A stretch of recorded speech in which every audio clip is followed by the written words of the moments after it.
여기에는 이제 센터장님들도 계시지만 학부모님도 계실 거예요. 그래서 제가 간단하게 틱에 대해서 한 5분, 10분 정도 설명을 드리고 그 다음에 저의 틱에 대한 사례 발표를 하겠습니다. 어, 대부분 대부분 다 틱하면 다 아실 거예요. 틱은 자기 신체 일부가 자기 의지와 상관없이 움직이는 거를 틱이라고 하고, 이 틱들은 여러 가지들이 있거든요. 단순하게 운동 틱과 음성 틱 두 가지로 나누게 되는데, 단순한 운동 틱에는 우리가 흔히 아는 이렇게 눈을 깜빡인다던가 코를 찡긋찡긋 한다던가 아니면 관절을 구부린다던가 턱을 내밀거나 좀 더 진행한 배를 튕긴다던가 얼굴에서부터 시작을 해서 팔다리 몸통으로 진행이 되는 단순 운동틱이 있고요. 그 다음에 복합틱이 있습니다. 운동 복합틱이 있는데 이거는 입술을 깨물어 뜯는다던가 아이들 중에는 사물 모서리만 만지고 다니는 아이들도 있어요. 이것도 틱의 일종이고 몸을 비튼다던가 고개를 이렇게 이런 식으로 기역자로 360도로 돌리는 친구들도 있어요. 이거는 많이 진행된 복합틱이고 운동틱은 이 단순틱과 복합틱 두 가지가 되어 있고 또 음성틱은 단순 음성틱이 있죠. 우리가 음성틱 하면 가장 흔히 알 수 있는 킁킁거린다던가 헛기침을 한다던가 이런다던가 아니면 휘파람 소리를 내던가 이런 식으로 새소리를 낸다던가 단순하게 소리에 한정된 음성틱이 있고 복합 음성틱은 단어가 들어가요. 그래서 우리가 반향어처럼 상대방이 말한 끝자리 문자를 얘기를 한다던가 아니면 욕설을 한다던가 그러니까 음담패설을 한다던가 이런 식으로 복합적인 문장을 이루는 복합 음성틱이 있습니다. 이거 같은 경우는 상당히 만성으로 오랫동안 진행된 경우가 되겠죠. 근데 이제 이런 틱들은 맨 처음에는 얼굴로 집중된 틱들이 팔다리로 가고 음성틱이 나오고 운동틱과 음성틱이 합쳐지는 뚜렛으로 나오게 되거든요. 틱의 진행이 점점 뚜렛 증후군으로 갈수록 아주 힘들고 만성이라고 생각을 하시면 됩니다. 근데 이게 참 틱이 단순히 이 틱만 있으면 당사자가 그렇게 괴롭진 않을 거예요. 틱만 있으면 당사자나 주위 사람이 괴롭진 않은데 이 틱이 점점 진행되면 아이들이 자기 의지랑 상관없이 행동이나 음성이 계속 나오기 때문에 주의력 결핍이 일어나요. 그리고 항상 수업이나 부모님들한테 지적을 받게 되니까 아이들이 많이 위축이 되고 또 그걸로 인해서 불안과 우울이 들어가요. 주의력 결핍하고 불안과 우울이 있으면 학습에 상당한 장애가 옵니다. 근데 학습 뭐 공부 못하는 것까지도 괜찮은데 3학년, 저학년 때까지는 아이들이 틱을 한다고 해서 많이 놀리지는 않아요. 그런데 4학년 정도 되면 아이들이 틱을 하거나 이러면 너 왜 그런 행동을 해? 아니면 너 왜 그런 소리를 내? 이렇게 얘기를 하게 되고 그러면 처음엔 변명을 합니다.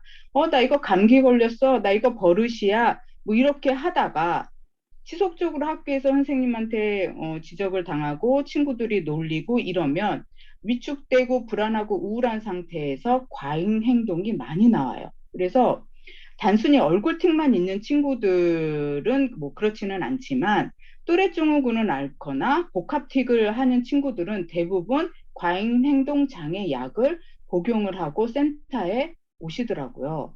그런 친구들이 보면 이 5가지 중에 한 가지만 있는 게 아니라 거의 이 3개나 4개는 복합으로 가지고 오게 돼요. 그리고 아이들이 약 먹는 아이들은 이미 정서가 너무 망가져 있고 소통이 많이 망가져 있기 때문에 친구들하고 관계에서도 상당히 힘든 일을 겪게 되고 4학년, 5학년, 고학년, 중학생, 고등학생 정도 되면 모든 관계들이 망가졌다라고 보시면 됩니다. 그래서 이런 친구들이 센터에 오면 단순히 틱은 금방 없어질 수 있어요. 1년 동안 뉴로피드백 훈련을 하면 많이 개선이 됩니다.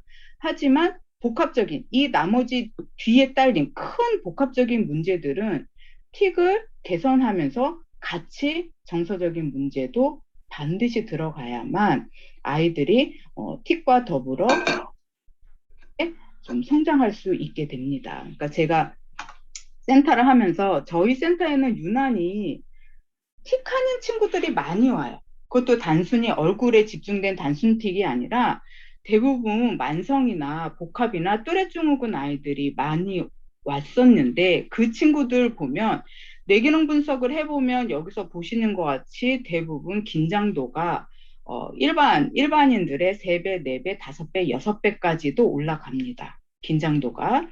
그리고 산만도도 같이 올라가는 경우가 있고 올라가지 않는 경우가 있는데 얘네들이 주의력이 결핍되기 때문에 계속 그 오랫동안 만성 틱인 친구들은 대부분 긴장도도 많이 높고 산만도도 대부분은 높더라고요. 일반 기준으로 했을 때. 그래서 여기 보시는 이 두 사례는 이 친구는 긴장도가 70, 자네가 87, 우네가 70이고 산만도는 4, 3이에요.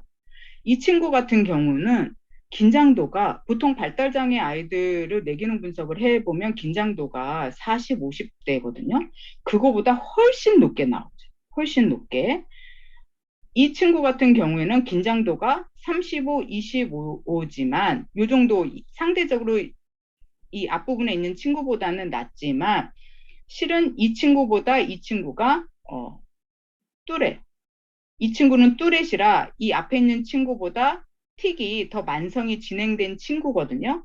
그런데 이 앞에 있는 애는 단순 복합틱이었긴 한데 얘는 정서가 많이 무너진 애였고 문제 행동이 너무너무 많은 애였고 이 친구는 뚜렛 증후군이었지만 문제 행동이 그렇게 막 앞서 말한 친구보다 심각하지는 않더라고요. 그러다 보니까 어, 각각의 애들이 친구 또래 관계들이 약간 편차가 있죠. 그래서 앞에 있는 친구는 문제 행동이 정말 많았고 스트레스에 너무너무 예민해서 뭐 작은 자극에도 폭발하는 그런 친구였어요. 이 친구는. 그래서 틱이라도 긴장도가 높지만 이렇게 긴장도가 대체적으로 높지만 편차도 이렇게 크게 나타나는 경우들이 종종 있더라고요. 그래서 제가 저희 사례를 이제 말씀을 드리면 이게 약간 줄여야겠구나 이거 보이시나? 예. 이 친구는 초등학교 3학년이었어요. 근데 이 친구가 행동틱, 음성틱을 하게 됐는데 이 친구가 틱을 하게 된 원인이 뭐였었냐면 부모님들이 7세부터 수학 연산을 어마어마하게 시키십니다. 수학 연산을. 근데 이 친구는 약간 마음이 여리고 좀 그런 친구였는데 엄마랑 수학을 하게 되면서 이 친구가 많은 스트레스를 받으면서 어, 행동틱부터 나왔어요. 단순하게 뭐 코 찡긋거리고 눈하고 이런 행동틱이 나오다가 엄마가 너 그런 행동 왜 해? 이렇게 또 이제 혼나게 되니까 애가 싹 숨겨요. 다른 걸로 행동틱을 싹 옮겨갑니다. 그리고 나서 어머님이 얼굴에 이제 안 보이니까 없어졌나 했는데 그게 아니라 나중에는 음성틱이 나오게 되는 거예요. 더 진행을 해서. 그래서 음성틱을 하게 되니까 음성틱은 다르게 옮긴다 해도 티가 많이 나거든요. 그래서 저희 센터를 방문하게 됐는데 이 친구 보시면 내기능 검사를 보시면 긴장도가 이 친구도 50대 정도 돼요. 산만도도 그렇고. 그런데 겉으로 보기에는 정말 얌전해요. 뭐 과잉 행동 없어요. 얌전해요. 얌전하고 얘가 산만도가 왜 이렇게 높을까라고 생각은 하지만 본격적으로 훈련에 들어가면 훈련은 잘해요. 잘 하는데 제가 이제 얘 수학 엄마한테 그런 사례를 들었기 때문에 엄마한테 들었기 때문에 얘 수학 긴장도가 어느 정도 있나라고 수학을 훈련이 다 끝나고 나서 연산 몇 개를 한번 해봐 이러고선 스펙트럼을 틀어놓고 했더니 그때부터 뇌파가 어마어마하게 과활성으로 되더라고요. 그래서 일단 제가 어머님한테 처음에 이제 행동틱이 있거나 틱 있는 친구들은 어머님들하고 이제 많이 상담을 하는데 모든 학습을 올스톱을 시켰어요. 올스톱. 그리고 엄마가 아이의 관여를 하지 말라고 그랬어요. 관여를 하지 말고 모든 거는 스탑을 하고 뇌파가 가라앉으면 그때 다시 말씀드리겠다 해서 이 친구 같은 경우에는 4개월, 5개월 됐을 때 이 과활성인 이 붉은 뇌파들이 많이 가라앉아서 국어부터 학습이 들어갔고요. 수학은 수학 긴장도를 빼기 위해서 제가 따로 훈련을 시켰어요. 수학 긴장도를 빼는 훈련을. 그래서 나중에는 이 친구는 토탈 한 1년 2개월 정도 했었는데 그때 됐을 때는 이미 4학년이었고 4학년부터 뭐 아이들이 힘들어하는 분수, 소수 이런 거 나왔을 때 전혀 거부감이 없고 학원에 가서 수행할 수 있을 정도로 잘 개선이 되고 틱도 나오지 않기 때문에 이 친구는 1년 2개월 만에 종결한 케이스입니다. 이 친구 같은 경우에 초등학교 3학년 애들은 보통 1, 2, 3학년 저학년 애들은 이 행동틱, 음성틱이 두 가지가 잘 나온 경우가 흔치는 않아요. 대부분 아이들이 얼굴에 집중된 행동틱이 나오는데 이 친구 같은 경우에는 뚜렛은 아닙니다. 왜냐하면 행동틱하고 음성틱이 동시에 나오진 않아요. 각각에 나와요. 어느 날은 행동틱하고 어느 날은 음성틱하고. 그래서 요 두 가지가 출연이 된 경우는 흔치는 않아서 제가 이번에 사례 발표를 이 친구를 하게 된 거고요. 그 다음에 이제 두 번째 친구는 이 친구는 아까 봤던 그 긴장도가 80대, 70대인 친구인데, 아까 앞서 말했던 이 친구는 행동틱만 합니다. 행동틱만 하는데, 단순 행동틱만 해요. 그래서 막 얼굴 찡그리고 뭐 이러고 어깨를 이렇게 팅팅 튀긴다던가, 아니면 팔꿈치를 이렇게 틱틱 한다던가, 뭐 이런 식의 단순 행동틱을 하는데, 얘는 문제 행동이 뭐가 있었냐면, 6학년인데 수업 시간에 엎드려서 자요. 선생님이 뭐라 하든 말든. 그리고 이 친구 같은 경우는 만성적으로 거짓말을 너무너무 많이 합니다. 그냥 모든 게 다 거짓말이에요. 그러다 보니까 친구 관계에서 거짓말쟁이로 낙인이 찍히고 학교에서는 모듬을 활동을 해도 할 수가 없어요. 그냥 얘는 누워서 자요. 방학 숙제를 해간 적도 없어요. 숙제를 해간 적도 없고 오죽하면 담임 선생님이 부모님한테 얘가 너무 수업 시간에 늘어지고 누워서 자기 때문에 병원 치료를 해보라고 권유해서 오신 경우예요. 경우. 그래서 얘는 틱이 행동 틱도 문제가 있었지만 실은 많은 문제 행동 때문에 저희 센터에 방문한 경우고요. 이 친구도 이제 대체적으로 틱이 있거나 만성 틱이거나 또래 증후군인 아이들이 교과 과목 중에서 수학을 유난히 힘들어 합니다. 그리고 아이들이 가장 나중에 끝까지 힘들어 하는 게 수학이거든요. 근데 이 친구도 수학 긴장도가 높아요. 상당히 높은데 어느 정도냐면 공부를 하려고 다른 국어는 괜찮아요. 숙제를 하려고 펜을 이렇게 집으면 수학 숙제를 하게 되면 여기서 땀이 뚝뚝뚝뚝 떨어져요. 이렇게 뚝뚝뚝뚝. 어느 정도 심하냐면 땀이 뚝뚝뚝뚝 떨어지는데 그걸 보고 너무너무 안쓰럽더라고요. 도대체 이제 초6인 애가 그 정도로 수학에 대해서 괴로운 상태에서 계속 진행을 했었나 이 생각이 좀 너무너무 안타깝더라고요. 그래서 이 친구 같은 경우에는 2년 동안 뉴로피드백 훈련을 하고 문제 행동들을 개선해 나갔었는데 어, 틱은 뭐 그렇게 막 심한 틱이 아니었기 때문에 틱이야 뭐 그 1년 안에 다 틱이 없어지고 해결이 됐는데 문제 행동들이 음, 상당히 조금 오래 갔었어요. 그것 중에 가장 오래 간 게 거짓말이었어요. 거짓말. 그러니까 하지 않아도 될 거짓말들을 하고 예를 들어서 어, 세뱃돈을 10만 원을 받았는데 그거를 다 뽑기를 한 거예요. 어느 날. 근데 그 세뱃돈 뭐너 이거 받은 거 어딨니? 라고 엄마가 물어보니까 거짓말이 이제 그냥 술술술술 나와요. 그럼 어머님들이 이거 이렇게인데 이거 이렇지 않아? 라고 하면 그거에 대한 또 거짓말. 그런데 이 친구의 표정을 보면 그 말이 너무너무 자기는 진실인 것 같은 표정이에요. 허언증인 사람처럼.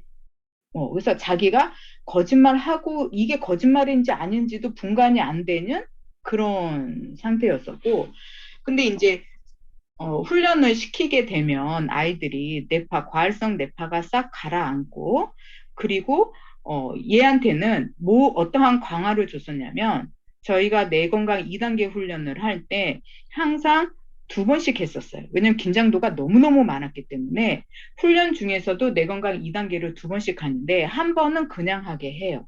얘 스스로 하게 하고 한 번 할 때 상담이 들어가는데 그림도 그리고 뭐 이렇게 이만큼요? 아니 그래도 필요할 것 같아. 네. 이걸 분리하기가 어려우니까 차라리 그래서 상담이 부모님 상담도 많이 하고 얘 개인적인 상담이 들어갔는데 이 친구랑은 만다라도 그리고 미술 치료도 하고 언어 상담도 하고 이러면서 뭐를 강화를 시켜줬냐면 딱 하나 했어요. 딱 하나. 거품이 다 가라앉고 애가 사고를 할 수 있는 뇌파가 됐을 때 다른 거는 안 하고 아주 작은 진실만이라도 얘기를 하면 폭풍 칭찬을 해줬어요. 폭풍 칭찬. 다른 거 얘가 어떠한 잘못을 해도 얘 입장에서 항상 어머님한테 혼날 거를 제가 얘 입장에서 대변해서 얘 있는 곳에서 다 막아줬어요. 다 막아주고 대신에 저한테 작은 진실만이라도 얘기를 하면 그때는 얘한테 많이 공감해주고 얘한테 칭찬을 해주고 강화를 시키는. 왜냐면 틱을 하거나 문제 행동이 많은 애들은 거의 99%의 부정적인 피드백만 너무너무 받아왔거든요. 그래서 자기가 거짓말하거나 문제 행동을 했을 때 부정적인 피드백을 받거나 혼이 나면 아이들은 내 죄는 이걸로 뭐 대신 끝났어. 이걸로 상쇄됐어. 라고 생각하기 때문에 얘네들을 혼내고 부정적인 피드백을 한다고 문제 행동들이 없어지는 것이 아니에요. 그래서 반대로 얘네가 문제 행동을 했을 때는 그거에 대해서 얘네 이야기를 충분히 듣고 그 안에 조금이라도 진실된 말을 한다면 칭찬을 해주는 기법을 쓰다 보니까 아이가 조금씩 자기의 마음을 열고 자기가 엄마한테 혼날 것 같은 거, 자기의 잘못을 어느 순간부터는 저한테 먼저 얘기를 하더라고요. 그러니까 센터에서 훈련할 때는 훈련할 때 얘기를 하고, 센터에 오지 않는 날에는 저한테 카톡을 보내거나 전화를 직접 합니다. 그래서 저는 9시, 10시가 밤에 돼도 아이들이 저한테 직접 전화한 거는 반드시 받아요. 뭔가 일이 터졌다라는 거니까. 그럼 얘네를 대변해야 되니까. 이렇게 해서 아이랑 신뢰를 쌓고, 너를 믿어주고, 너가 올바른 행동을 했을 때, 가장 많이 너가 사랑을 받는다라는 걸 알려주니까, 그렇게 해주다 보니까 아이가 점점 개선이 돼서 얘는 2년 정도 훈련을 하고 종결한 케이스입니다. 근데, 제가 이 센터를 운영하고 이렇게 해서 보면 부모님하고 소통이 안 돼서 아이들이 문제 행동이 많이 있고 틱이라던가 다른 것들이 일어나는 경우들이 많아요. 그래서 특히 틱이 만성으로 된 친구들은 반드시 부모님하고 부모 상담을 어마어마하게 해야 됩니다. 작은 것까지 다 해야 돼. 다. 작은 것까지 다. 다 해서 아이들이 정서적으로 안정이 되고 더불어 훈련까지 하게 되면 뇌파가 싹 가라앉고 나면 너무너무 신기하게도 아이들이 공부를 잘하고 싶어 하거든요. 정말 공부를 잘하고 싶어요. 이것만큼 아이들이 성적이 뭐 100점을 맞는 게 아니라 20점이 맞는 애가 50점을 맞으면요. 자존감이 확 올라갑니다. 아이들은. 그래서 아이들의 이런 생각이나 입장들을 부모님한테 대변하는 걸로 상담사든가 뉴로피드백 치료사들이 한다면 아이들은 훈련뿐만이 아니라 다른 걸로도 강화를 받아서 뇌파는 정말 빠르게 변하게 돼요. 그래서 과활성부터 3, 4개월 안에 빨리 잡고 아이가 내 말을 정보 처리할 수 있을 때 그때는 같이 동반돼서 훈련과 더불어 같이 상담 기법이 들어가면 훨씬 더 좋은 효과를 얻으실 수 있을 겁니다. 나중에는 이 친구 수학 학원도 잘 다녀요. 잘 다니고 뭐 그런 거 없어요. 없고 뭐 국어나 이런 거는 뭐 말할 것도 없고, 수학을 자기가 숙제도 너무 잘해가고. 그래서 종결한 케이스입니다. 이 친구는 좀 심한 친구죠. 이 친구는 초등학교 4학년인데 얘는 7세 때부터 틱이 발현이 됐어요. 근데 이 친구 같은 경우는 아버지가 성인 틱이 있어요. 아버지가 성인 틱이 있고 엄마가 강박이 있으세요. 그러다 보면 틱은 유전적인 영향도 좀 있거든요. 그러다 보니까 초등학교 4학년인 이 친구가 7세 때부터 틱이 나왔었어요. 틱이.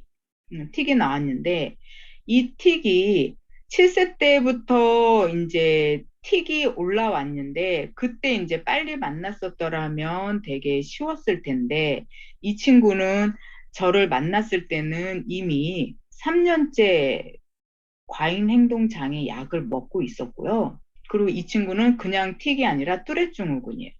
뚜렛 증후군. 뚜렛 증후군인데 음성 틱하고 행동 틱이 같이 나와요. 그러니까 얘는 이렇게 보면 서 있다가 무릎을 퉁퉁 튕겨요. 이렇게 우리가 이렇게 하듯이 무릎을 퉁퉁 튕겨요. 이런 행동 틱 하면서 음성 틱이 동시에 막 나와요.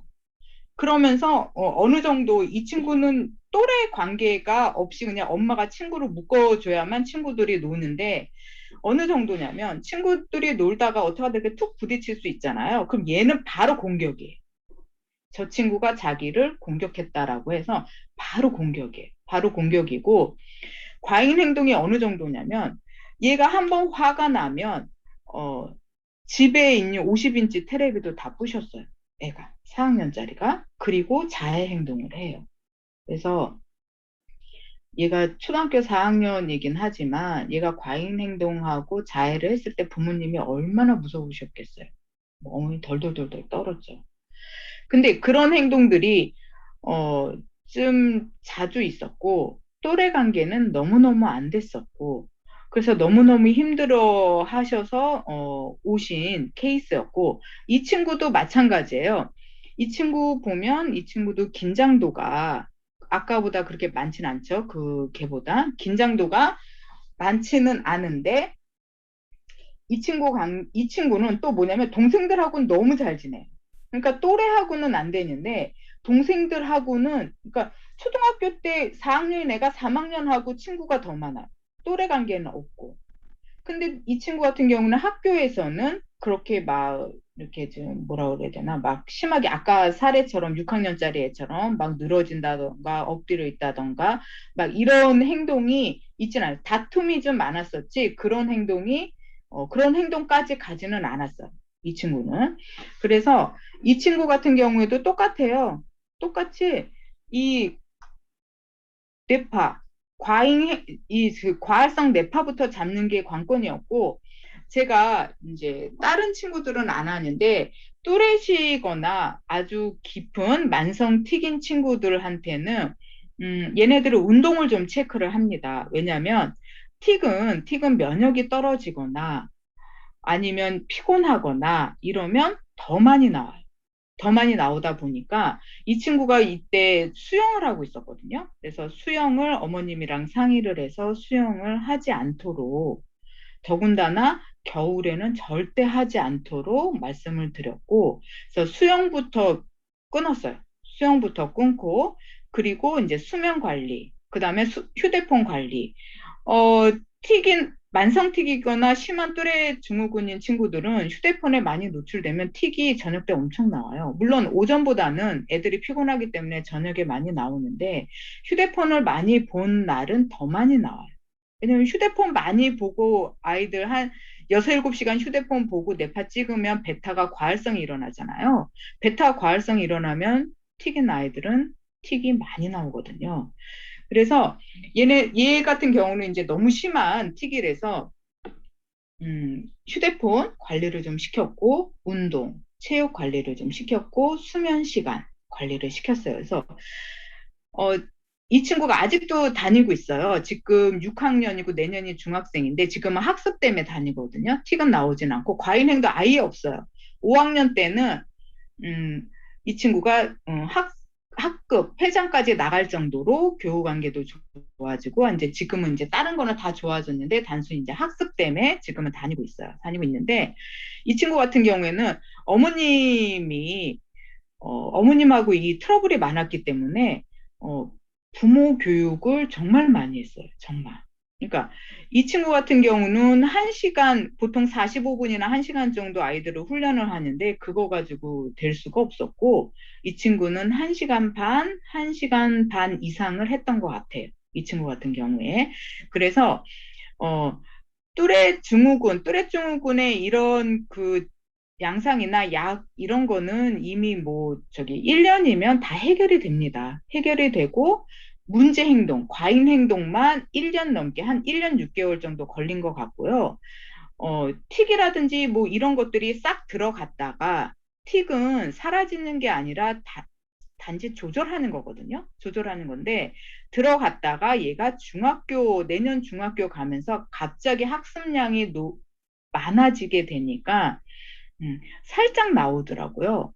그럴 때는 조금 더 틱을 가라앉힐 수 있는 훈련을 더 시켜서 바로 조절을 시킵니다. 그럼 다시 회복이 됩니다. 네, 그래서 이 친구 같은 경우에는 뚜렛이었고 약은 이미 다 끊었고 약은 센터 다니고 6개월 안에 다 끊었던 것 같아요. 약은. 그리고 과잉 행동이라던가 자해 행동까지도 모두 다 끊었고 지금은 6학년 학교에서 항상 얘가 냈던 숙제들 아니면 그런 자료들을 선생님이 칭찬하고 이러는 정도까지 올라갔고 지금은 자기가 중학생이 된다고 열심히 공부한다고 막 하죠. 근데 지금 상당히 공부를 잘해요. 공부를 잘하는데 음, 잘하는 과목 중에서도 수학을 조금 어려워합니다. 근데 어쩔 수가 없어요. 틱이나 뚜레 있는 증후군 애들은 논문에 보면 그런 통계나 실험이 나와 있거든요. 수학적인 부분에서 조금 힘들어할 수 있습니다. 그래서 조금 천천히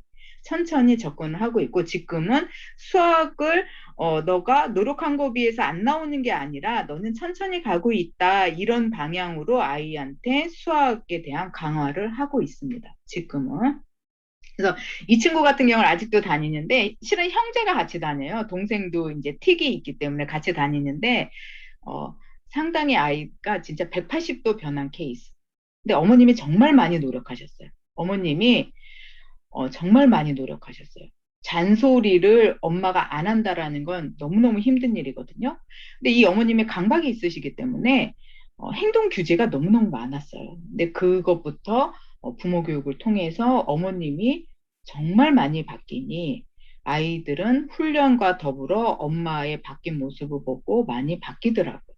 그래서 이 친구 같은 경우도 재밌게 훈련한 케이스고 보통 틱이 있는 친구들을 그러니까 뉴로피드백 훈련을 했을 때 어떻게 이제 진행이 되냐면 초기에는요, 음, 초기에 왔을 때 틱과 동반 증상들이 출현을 하잖아요. 그러면 초기 훈련은 과활성 뇌파를 잡는 게 우선이에요. 무조건 과활성 뇌파부터 빨리 잡는 게 우선이고, 그러면 과활성 뇌파부터 잡게 되면 틱 증상이 하얀 곡선을 이룹니다. 그 순간에 없어지는 게 아니라 하얀 곡선을 이루게 되죠. 그 다음에 훈련이 중기 훈련으로 넘어가게 되면 또래신 애들은 음성 틱부터 줄어들어요. 음성 틱부터 줄어들고 그 다음에 음성 틱하고 행동 틱이 분리가 됩니다. 그리고 중기 정도 훈련이 되면 이 분리된 음성틱과 행동틱에서 음성틱부터 없어지게 되죠. 그리고 만성 행동틱인 애들은 팔다리, 배, 몸통에서부터 점점 괜찮아지는 얼굴 틱으로 집중이 됩니다. 중기 정도 훈련이 되면 그러면서 앞서 말했던 동반 증상들의 변화들이 조금씩 일어나요. 왜냐하면 뉴로피드백 훈련이 중기 정도 되면 과활성 뇌파는 어느 정도 잡혀지게 되면 과활성 서파가 가라앉게 되면 그때부터 선생님의 말이 정보 처리를 하게 돼요. 애들이. 그래서 애들이 선생님 말을 듣기 시작을 하는 거죠. 과활성일 때는 뭐 얘네한테 얘기할 필요가 없어요. 어차피 못 들어요. 그렇다고 선생님 말을 했으니 너 이거 왜 말을 안 들어? 안 들린 거예요. 그렇기 때문에 뇌파가 중기 훈련 정도 되면 뇌파 과활성이 어느 정도 없어지기 때문에 아이들이 선생님 말이라던가 부모님의 말을 들을 수 있고 그걸 정보 처리를 하게 됩니다. 그러다 보니 동반 증상들이 변화가 일어나죠. 그 다음에 후기 훈련. 뉴로피드백 후기 훈련으로 하게 되면 음성틱, 행동틱들은 대부분 많이 조절이 됩니다. 그래서 어느 경우가 있냐면 학교 가서 밖에서 아예 안 해요. 아예 조절하고 안 하고 집에서 자기 직전에 편안한 상태에서 나옵니다. 그럼 어머님들이 집에서 자기 전에 하는데 선생님 이거 어떡하나요? 이거 또 나오는 거 아니에요? 괜찮아요. 자기가 편할 때 해야죠. 스트레스를 과부하로 받고 있어서 자기 틱이라든가 행동이나 신경이 다른 쪽으로 통로가 돼서 나오는 건데 그렇게라도 해야 됩니다. 안전한 장소에서는 나올 수 있어요. 그러다가 후기 훈련이 계속 진행이 되게 되면 이제 그러한 틱도 조절을 하게 되는 거죠. 틱을 조절을 해서 2, 3년간 안 나오다가 얘가 또 수면이 안 좋거나 뭐 여러 가지 환경들이 안 좋아서 다시 또 나오는 경우들이 있거든요. 그런 경우들은 한두 달이면 다시 잡힙니다. 그리고 체력이 면역이 올라오면 또 잡히고 지금 환절기라서 좀 춥잖아요. 이때 되면 틱은 더 발현이 됩니다. 그러니까 어머님들이 너무 이제 지금에 안 하던 틱을 애들이 막 하면 좀 더 면역력을 올려주시고 일찍 재우고 그다음에 휴대폰이나 미디어를 조금 조절을 해주시고 학습량이 너무 많으면 좀 조절을 해주시면 환절기일 때 더욱더 나오는 추울 때 더욱 나오는 틱을 조절하는데 조금 더 도움이 되실 수 있습니다. 그래서 저의 사례 발표는 여기까지고요. 혹시 궁금한 점이 있으신 분들은 물어보시면 제가 아는 선에서 답변을 해드리겠습니다. 없으신가요? 궁금하신 거?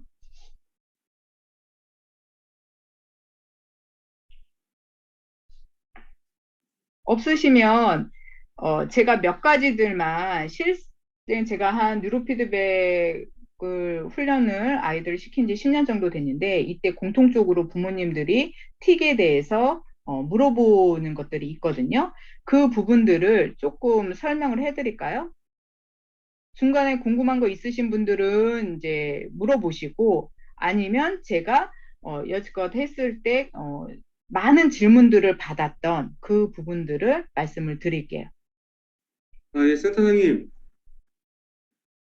제, 말, 제 말씀 들리시나요? 네네. 네. 아까 말씀해 주신 네. 나머지 부분은 먼저 말씀해 주시고요. 네. 질문 시간이 저희가 따로 있잖아요. 네네. 질문 시간을 아마 가지면서 네. 그때 궁금하신 분들은 아마 아, 질문을 해주실 네네. 것 같습니다. 네. 네. 그러면 이제 제 사례는 여기서 마치고 질문 시간에 궁금하신 거 있으면 물어보실게요. 그럼 되죠? 네, 네. 감사합니다. 네, 고생하셨습니다. 네. 그러면 센터장님, 그러면 공유 네. 중지 좀 부탁드리겠습니다. 중지요? 네. 네.